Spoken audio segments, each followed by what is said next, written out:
सर्व पुढाच्या कार्यकर्त्यांकडनं आपलं मनापासून अभिनंदन आणि पुढील वाटचालीस खूप खूप शुभेच्छा.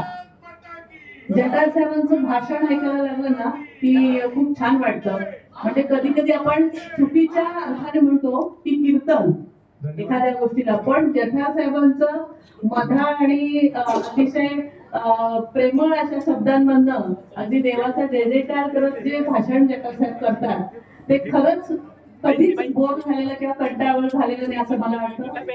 जटाल साहेब तुमचं मार्गदर्शन नेहमी कार्यकर्त्यांना आहे आणि राहील सतत.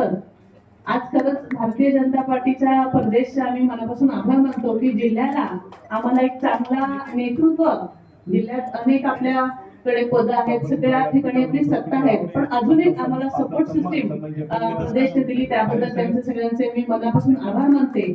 आणि बरेच जण तुम्ही याच्या आम्ही चर्चा करत होतो, जटाल साहेब होते आपण ह्या बघू गोया त्या बघू गोया, पण साहेब एकच विनंती आहे, कुडाळ तालुक्याचं तुम्ही पालकत्व घेतलं पाहिजे अशी आमची सगळ्यांची इच्छा आहे आणि ती नक्कीच तुम्ही पूर्ण करा.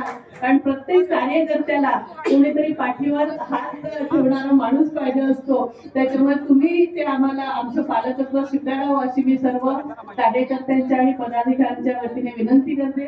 पुन्हा एकदा तुम्हाला खूप खूप शुभेच्छा देते आणि तेच सांगते, जय हिंद, जय महाराष्ट्र.